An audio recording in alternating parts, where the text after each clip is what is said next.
What's up, and welcome back to the Get Out of Your Own Way show. I'm so glad you're here. Today, we're going to talk about lack and love. And I want you tuned in on this topic, particularly because the pattern that we get in and the pattern that we're here to help you break today is really about the origin of our goals. It's the origin of our desires. And when you start to see this, you can't unsee it anymore. So you're welcome, and I'm sorry, because it will change the way that you start to see things and may really challenge the way you've seen yourself, seen the world, seen your business, seen your life. I'm excited today. We've got Marty Noki in the house, the Get Out of Your Own Way integrator. Marty, what's up, and welcome. Mike, it's good to be with you. Good to be back. It's one of my favorite topics. This is a big topic, and I know it is something near and dear to your heart. Let's preface just a baseline of this for you tuned in. There are two orientations to goals, pursuits, to the agendas that we have. One of them is lack. There's a lot of ways to define lack. Lack is scarcity. Lack is fear. Lack is covering up. Lack is making up for. But lack typically organizes around having to cover some kind of hole, like there's debt attached to it. If there's something that you've been chasing and the orientation, the origin of it, to use those words again, comes from a place of like, you know what, I'm going to prove somebody wrong. I'm going to show the world that I'm valuable or that I have something to offer. Then it's probably organized by lack. Or the origin of it is lack. It's going to have a different flavor to it. And there's so much that happens in this space of lack that you may not even be aware of. And today we want to help you become more aware of it so you can change it. Lack has a flavor that is toxic when you really get to the core of it. On the other side, though, we got love. Love is where abundance lives. It's also where passion and excitement and enthusiasm comes in. It's where the pursuit of a goal or a vision is aligned with our heart. It's who we are. It's exciting because it's pure, and there is a purity to it. We're not trying to prove to anybody that we want something or why we want something. It's just us. It's real. It's yourself, and there's something about that. Now, the word love has a whole lot of definitions. What we're talking about here is really like the flame that is, and the things that excite you being true to you. You don't have to prove it. You don't have to mask it. You don't have to cover it up. It's authentic. And in that idea of abundance, the pursuit of the things that you want comes with its own flavor, where lack might be toxic. Love is not only healthy, but it is radiant. It almost invites a magnetism to you. And this is where we take a stand. This is where we can invite others to be a part of a bigger mission or a part of a movement. It all originates there. So I think that's a good, just simple overview of what we're trying to identify. What we're here to talk about today is how have you organized your life and how have you organized your goals? How have you organized your business? When we start to use this filter of have I built this from lack or have I built this from love? What you may start to see is there's some change ahead for you. And I'd encourage you as you go through this, take some notes, give us some feedback as you go, share with us, send us a note, but really consider which way you've been building your business and your enterprise, because it might be time for change. And if it is time for change, know that we're here to help you. We've got group programs, we've got retreats, we've got one-on-one slots that are all organized around helping you make this particular change. So Marty, we're here now.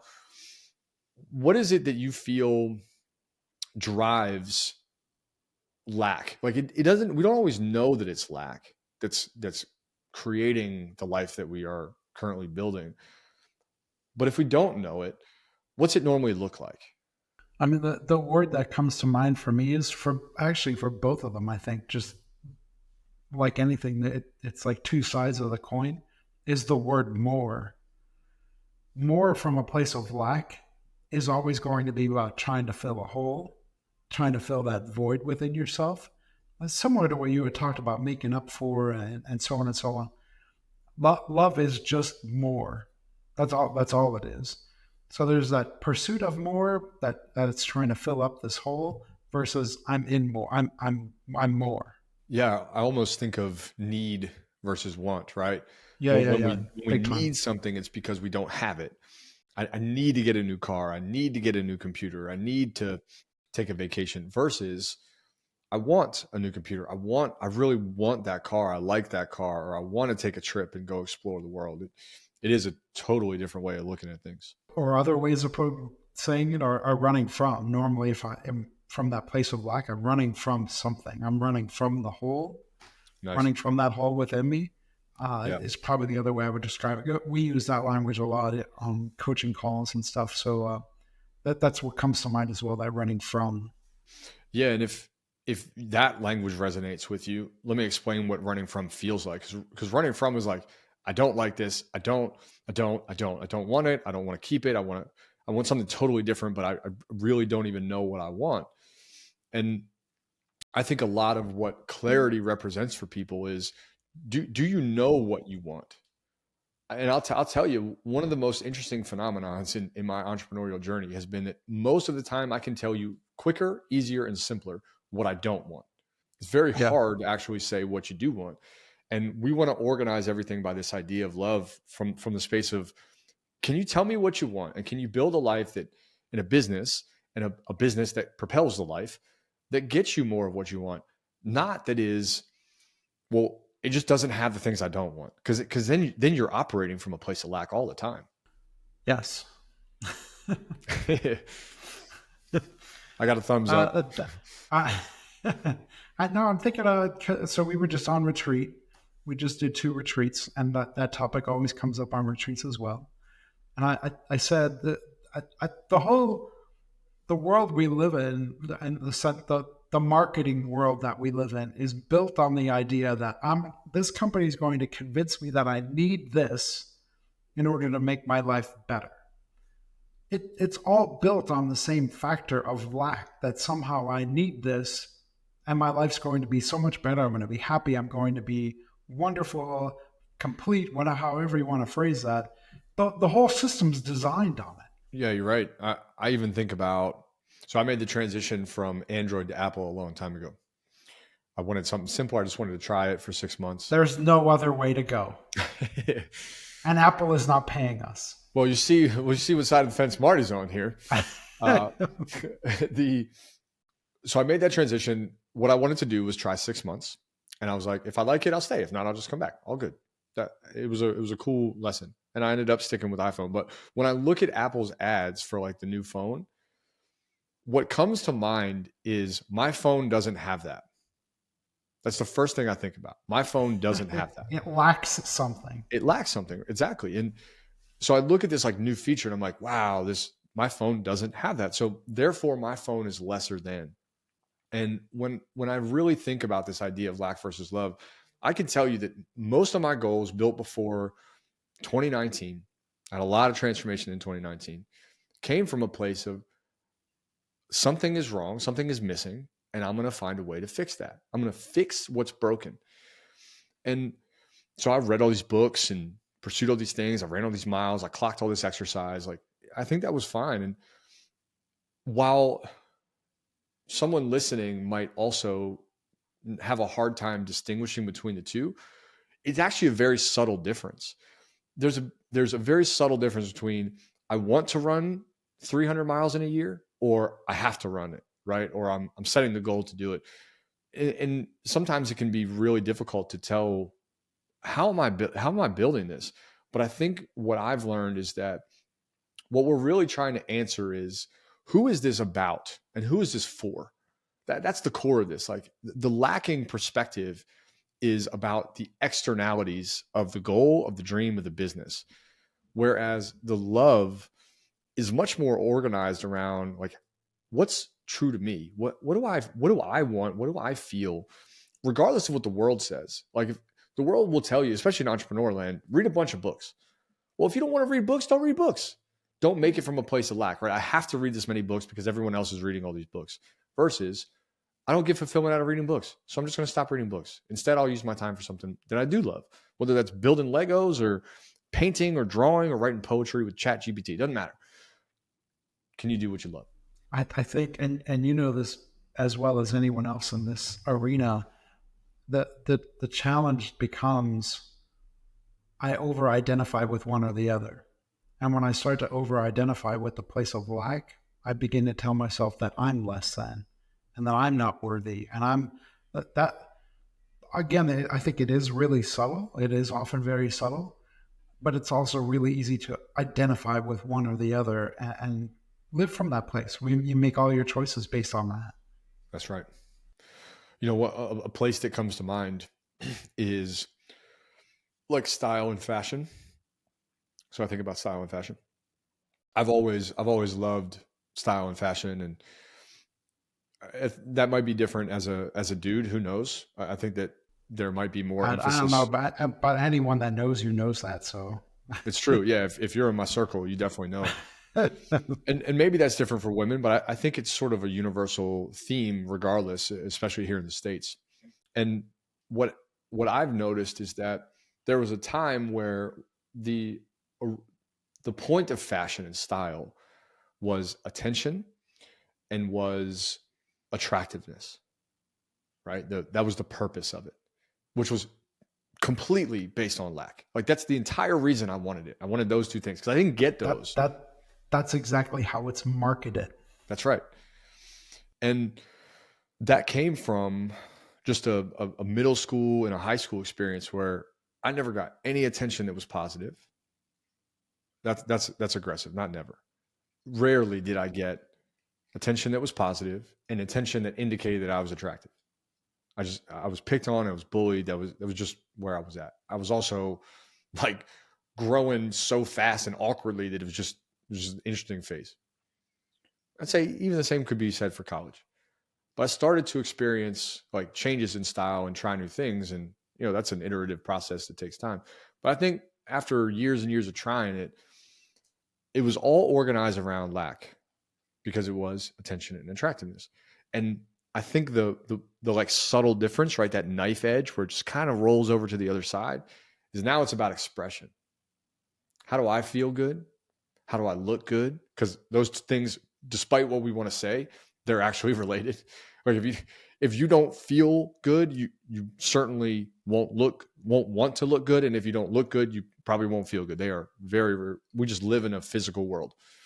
And I think that has been the difference is to shift over. The goal can be the same. I want to invest in a wardrobe or I want to upgrade my style or what have you.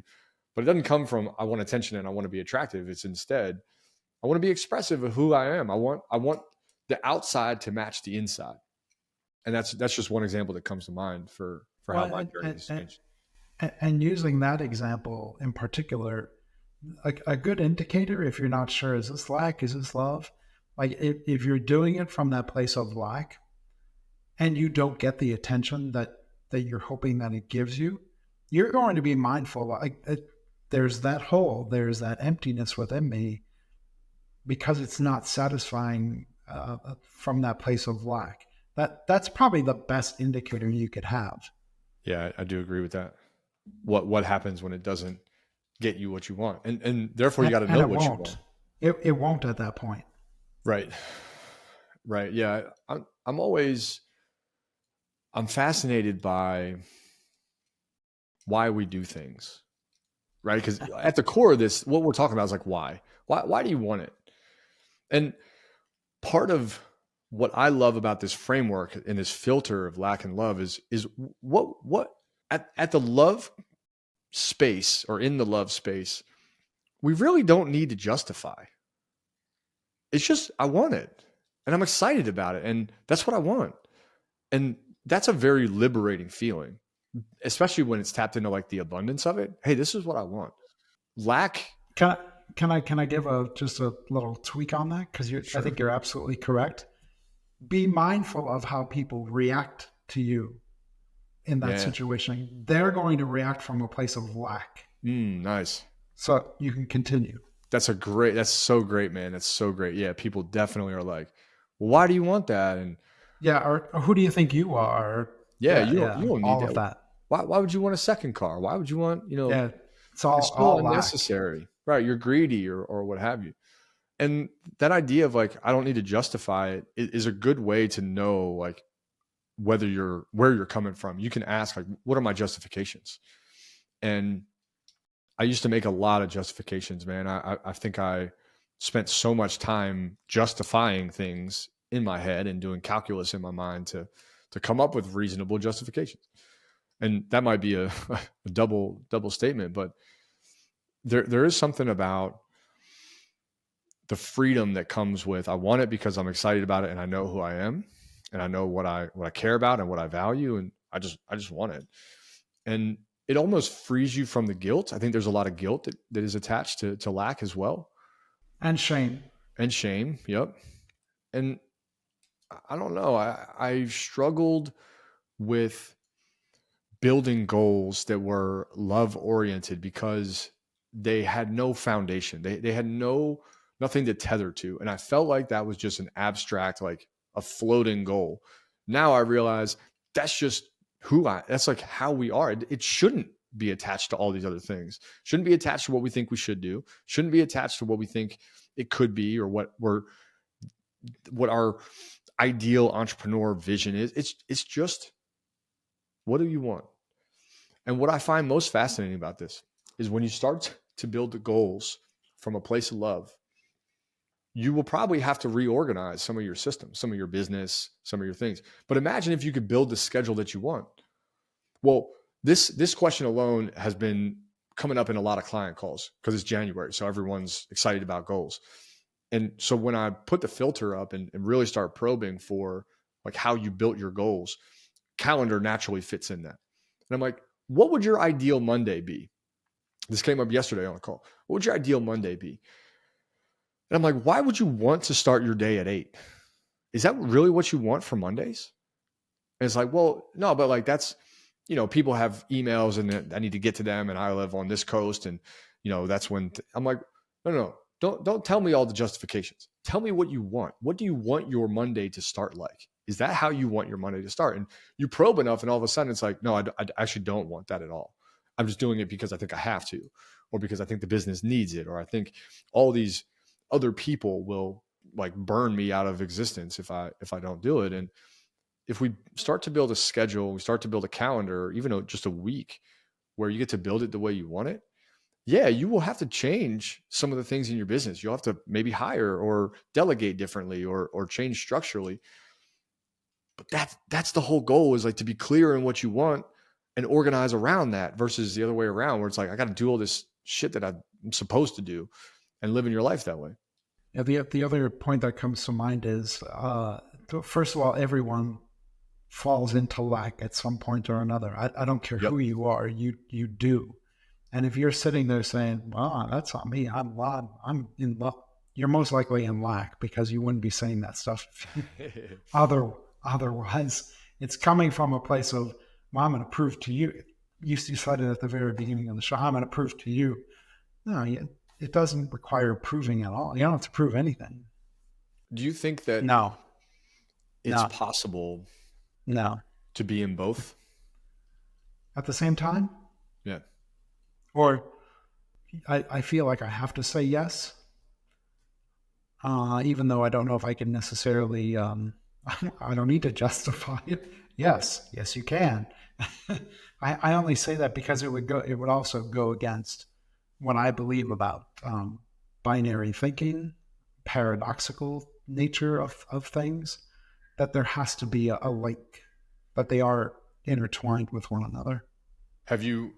What's an example that you can think of where you were operating from lack and you had to work your way to love? Like, let's explore one of your journeys. Yeah. I mean, I think I thought of this actually at the beginning of when you were speaking at the beginning. I think my whole time as a priest was from a place of lack. It was, well, I'm going to prove. However, I was really good at what I did. So I operated from a place of love often, because it was still about relationship and people and growing and all these other things. So I think my whole time as a priest was from that place of lack. So I'm almost hearing that like the reason for going into the job on aggregate, like zoomed out, was from lack. Lack. But Yeah, in like the moment, you could come from a place of love in the moment. correct. So the Even though I'm macro in, lack. correct. Yeah, yeah. Dang. I mean, you and I had this conversation just days ago on retreat. That the whole structure of religion is built around lack. It's built around lack. Man, that's so true. Tell us a little bit more, because I think there's something relevant that's there. This, mind you, if you're tuned in, this is coming from a guy that studied. Well, you got 17 degrees in theology. Like Yeah, you've too done your many, work. You've and done your taught work it on for this. many years. Yeah, so obviously I can only speak as a Christian. That's my background. I was a Catholic priest. That is my background. I can't deny that. There's this whole idea of what's called the atonement theory, that again for Christians believing that Jesus died for our sins and had to die for our sins. And the word, even when I taught it, I was always mindful to say the most important word in this whole thing is theory. It's a theory. Hmm. There's no factual basis to any of it. But the whole system had then been built around for centuries. And the atonement theory doesn't come for a couple centuries after the fact anyway. And then the whole system is built around this idea that somehow I have to make up for because of my sin. And I think we'd even talked about this at one point, how from the time that we are born, at least again in the Christian world, you are born a sinner. Like you're already behind the eight ball You're from lacking the very already. beginning. The whole thing, it's built on lack. The message is about love essentially at the core, but it's the lack has just consumed the whole thing. So I got the definition of atonement wrapped up here on my screen, and I just want to read this because this is really interesting. Like, I have my own thoughts about religion, and we can do that another time. But this is a really good reflection of where some of this comes from, Because it's and what ingrained makes it. in us. That's right. Exactly. Like, this is why it becomes natural for us to organize by Correct. lack and to originate Correct. from lack. We'll have another conversation. I promise you all, if you're tuned in, we'll have another conversation on religion another time. This isn't about religion. This is about why do we organize by lack. And if you grew up religious, I did, and this is all prevalent in the language and the things that you hear and the environment that you're in, this could have a large part to do with why you organize this way. I'll read the definition of atonement. Atonement, atoning, or making amends is the concept of a person taking action to correct previous wrongdoing on their part, either through direct action to undo the consequences of that act, equivalent action to do good for others, or some expression of feelings of remorse. Whoa. If that doesn't scream lack, I don't know what does. Now, naturally, that's a whole rabbit hole conversation that we could go down. Again, and the, That's like 15 episodes. yeah, we need like a joint and several beers and like 4 hours and of a podcast and episode. a little coffee too. Yeah, a whole bunch of coffee, just an IV of caffeine. Yeah, it's a 4 hour conversation. Again, this isn't about the religion. It's about like how do we learn to set objectives and to want for things and to desire things. And But before you bring it back down to that micro level though, just be mindful like that when religion, and at that time there wasn't necessarily splinters in religion, when religion kind of became one with the society norms, the political nature centuries ago, once that became once they became linked, which they remain linked to this day, that's really when that whole sense of lack took hold. That it's not just a religious thing, that it's a society thing. It's all built on that. Our society is built on that. yeah, and this goes back to our comment about marketing. Like, business is often based on lack, Correct. right? Correct. Yep. And good marketing often hits lack really, really aggressively. So Correct. what we're ultimately deducing by way of this conversation. And just one other thing, it creates a codependency. It creates Sure, a codependency you on need religion. something. Yep. Yeah. Well, what we're ultimately deducing by way of this conversation is that everywhere you look, there's lack. And if that's true, we have to work extra hard. We have to be incredibly diligent, introspective, and aware of how we build for what we want. And look, I have worked with people who are at all levels of success. Like they've hit their first milli, they've had several, they've got plenty in the bank. Their net worth is 8 figures, 9 figures, 10 figures. It can be rather interesting to notice a trend and to be the guy that is often brought in to notice the trend. What I've seen across hundreds of people is that to get to a place where you know yourself well enough to design a goal without the tethers of lack takes a lot of work. You have to really dig into like what matters to you. Who are you?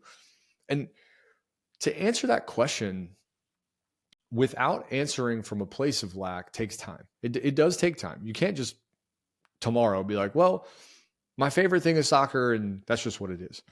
It takes time to really get clear on who you are, who you want to be, and how you can design a life out of that. It just takes work. And we can't solve the equation here on the podcast, but what we can do is start to help you see the difference.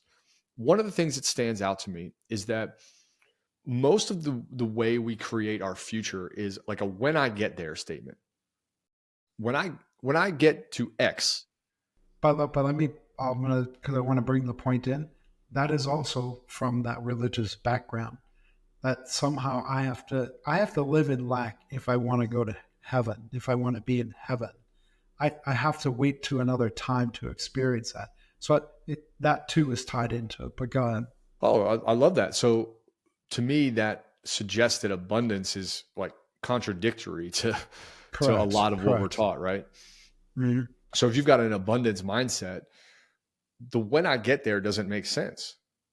It almost challenges that. The idea of abundance is it's available here. I don't have to wait. There is no getting there. Yeah, there's no there. No. It's like the Matrix. There is no spoon. Right. Yeah. And what brings the most joy, I think, in all of the work that I've been able to do with people is to help them get to a place where what they're architecting and what they're designing is a life that comes from them. It is truly tapped into abundance. Not in 5 years, I want to do blank, blank, blank. This year, I want to do blank, blank, blank. Whatever those things are, how do we bring it here? And sometimes we need resources for that. But we invent, I'll tell you how we invent this stuff. I was talking to a guy today who was like, I want to buy a plane and take my family all over the world. I'm like, okay, well, that's going to require a certain level of success. But you don't have to have a private plane to go travel across the globe. Like you can still do that now. And imagine if you wait. So here's 5 years, 10 years of work, of lack to get to a place where by that point, the kids won't want to travel anymore. They're gone. They left the house. Like you missed it, right? It's almost like lack perpetuates lack. And to be able to organize and say, okay, what do I want to experience? Okay, well, I want to experience my family and traveling together. Okay, great. How do we organize your life, your business, your time, your environment? How do we engineer that to support that desire? Not from a place of lack, just from a place of love, where if you truly care about it and you value it, we can make that the nucleus of your world and your decision making. It's like we're changing the criteria. Yeah, I was going to say, do you want to know another place where you can notice that? You got to be patient. You got to wait. You got to all these messages, which in and of themselves can be virtuous. If it's coming from a place of lack, though, you will never get it. It's always about getting there, and you won't get there. So it's another. If you're telling yourself, you got to be patient. You got to wait. Ask yourself where that's coming from. Yeah. Because it's okay to be slow and steady and intentional, but ask yourself where it's coming from. Yeah. And again, there's a very thin line between the two. It does require a lens, a patience to discern between the two. What's your intention? Yeah. I think about some of the things that I buy and like why I buy them. And this is a great example. Sometimes I'll buy something because I'm like, well, I am going to solve this problem, or I'll feel this way with it, or I'll really enjoy it. And I find that the things that I buy from that place lose their value very quickly. It's lack. It's all lack. Yeah. It's like, I want the newest phone. I want the newest laptop. I want the new, like, because it's all based on lack, right? It can't, it just When self perpetuates. Yeah, think about that. We're recording this near the end of January. We just lived through the lack holiday of Christmas. All things lack. Yeah. So then I think about the things that I buy that are like, they just bring me joy, right? Like, I just enjoy them. There's no justification to them. I'll give you a great example. I took a motorcycle ride last night. I don't drive the motorcycle very often. I don't drive it to things all the time. I know it's I don't have a shield, so I'm very mindful of where I'm driving and how I'm driving and all that. But I really enjoy just going for a cruise on a motorcycle. It can be 20 minutes and just go up and down the street. And I really enjoy it. There's something pure and childlike in my joy for it.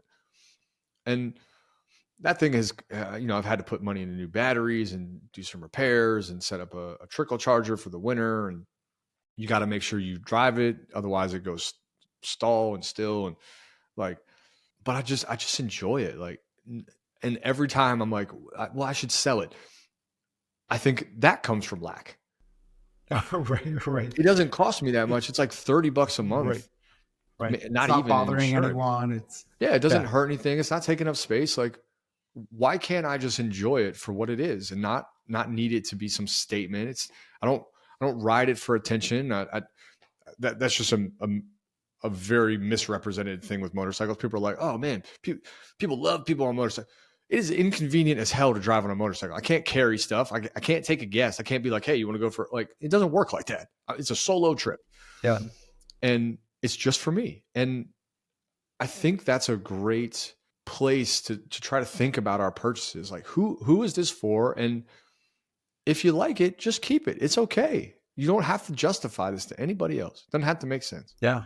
You eventually come to recognize where that, we even call it midlife crisis. And we make jokes of people buying that stuff, buying fancy cars, everything else in a midlife crisis. That's when you recognize it's from a place of lack. If you simply enjoy it and you enjoy doing it, which I know you do, doing that, then just do it and just enjoy doing it. And again, all the reaction to it is going to be lack. You'll see everyone else's lack in the process, and it does not matter. Yeah. It's interesting to hear your perspective on this and to connect a couple dots. I want to give you listening a couple things to pay attention to.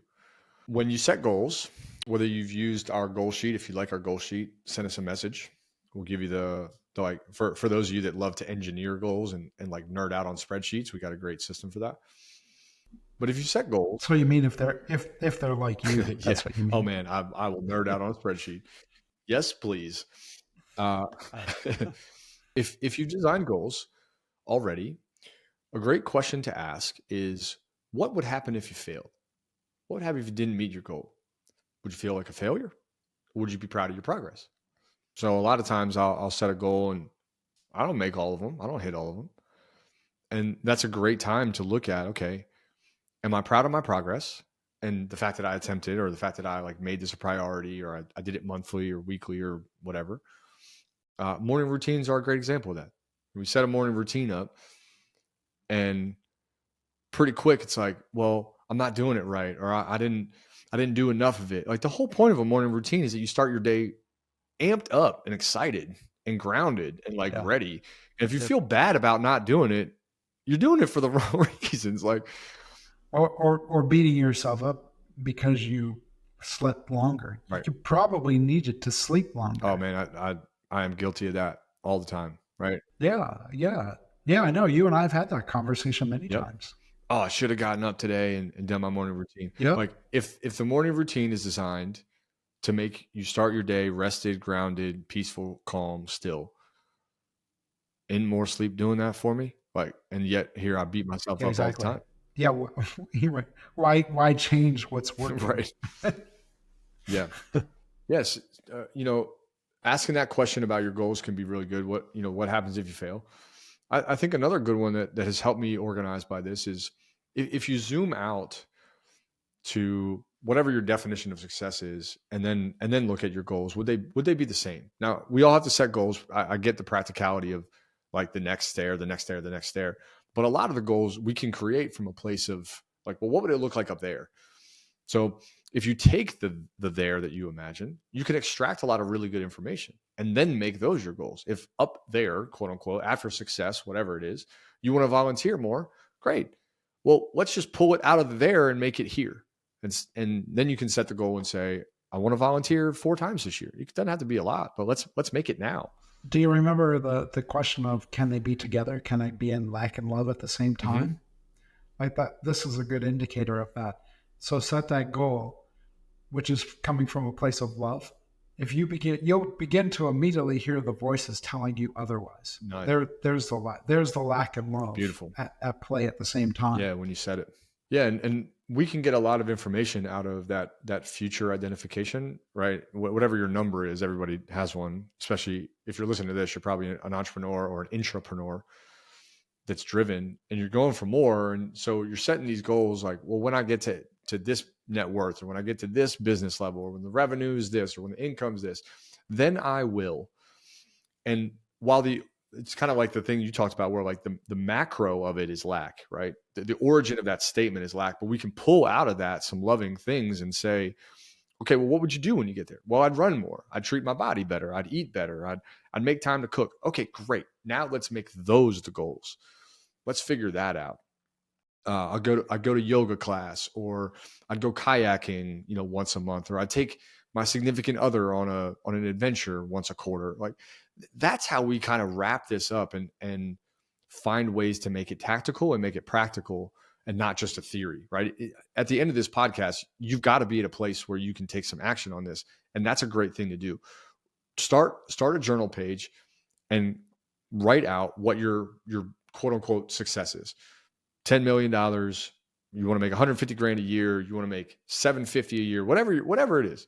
When I get here, this is what I would do with my day, with my week, with my month, with my year. And if you just think about those thoughts and write them out, now your goal becomes making those your week by week objectives, your day by day, your month, your year.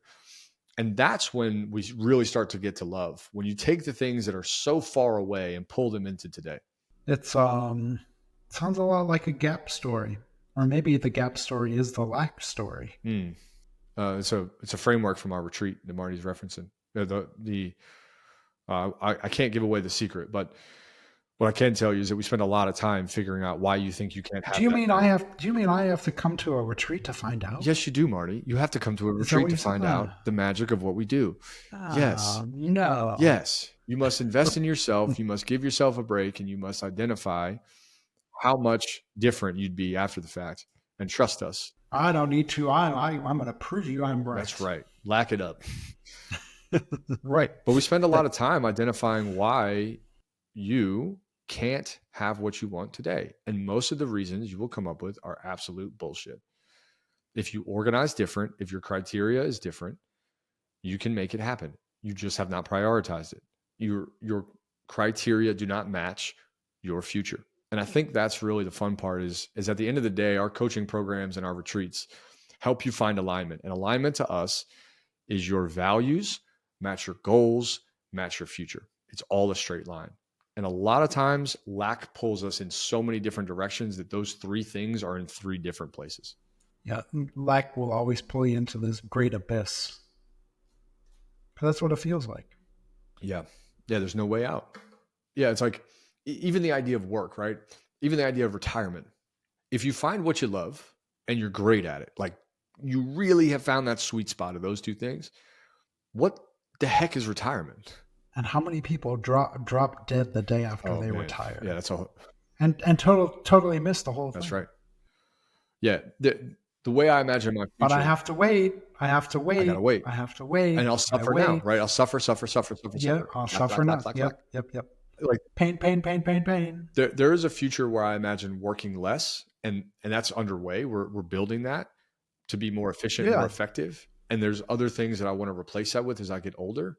I just don't imagine a time where I'm like, I don't want to add any value to the world. I want to completely disconnect. I don't want to be productive in the sense that I'm giving and providing value to other people, nor do I continue my pursuits of being healthy and happy and fit and a productive member of society. Like I just don't imagine that, given that I've found something I love that is fulfilling, productive, and helpful to others. And yeah, I think the idea of retirement comes from a place of lack. I'll just work long enough so that I don't have to. I had wanted to write this down because I didn't want to forget. Another thing that we talk about often, but kind of flipping it on its head. Love comes from a place of elimination. Lack comes from a place of accumulation. Nice. It totally goes against what we would think. Yeah. Yeah. The consumer is lack. The producer is correct. love and doesn't have all these. We can just say no more often. Yep. Oh yeah. It's tied to so many things that we do and who we are. Beautiful. Beautiful. So you got some homework where you are.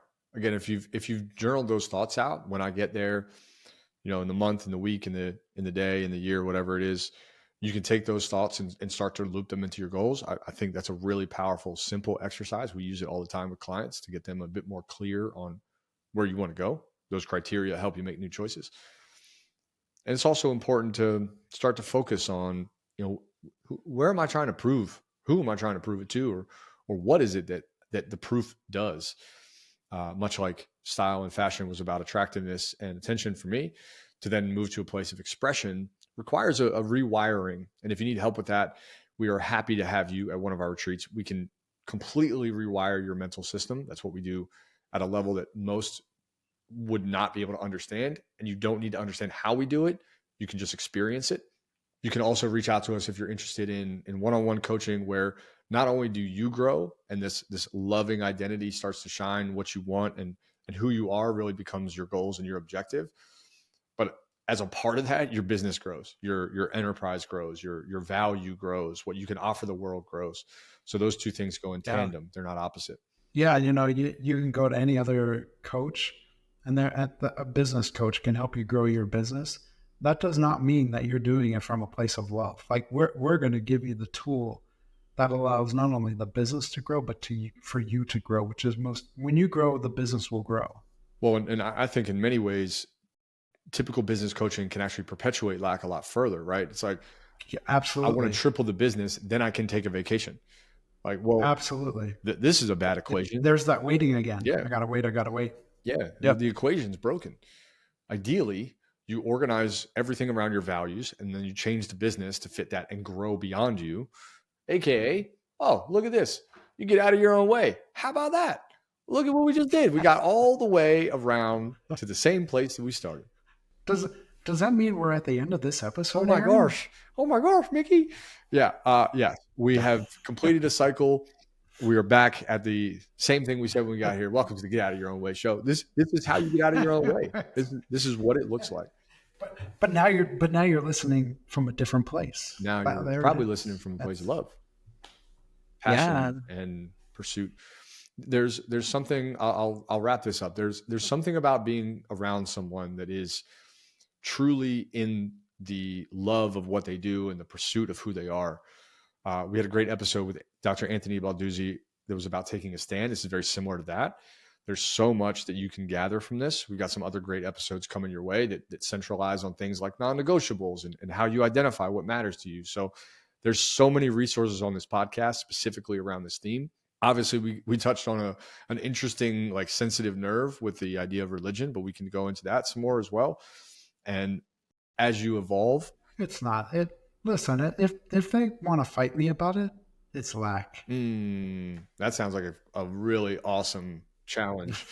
Live jousting on the next show. Right. I shouldn't be saying that to you. Yeah, live jousting on the next show. Nonetheless, we appreciate you being here.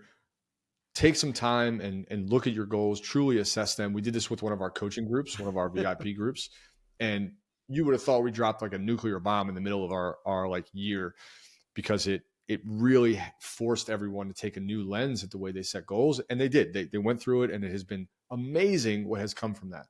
So we know that it works. We know that it's challenging and it's uncomfortable, but we know that it works.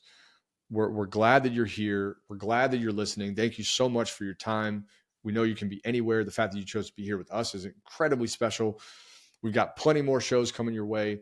Take some time to refine your goals. Reach out if you want to learn more about our retreats, our coaching, or any of our other offerings for you, for your business. And as a reminder, or to pick a fight, or to joust, uh, take some time, organize, reach out if you need us. We will see you on the next show. Thank you so much again for being here. Marty, as always, awesome listening to you. And I appreciate your shares about your history and your story. We'll see you on the next show. Remember to get out of your own way. See you guys.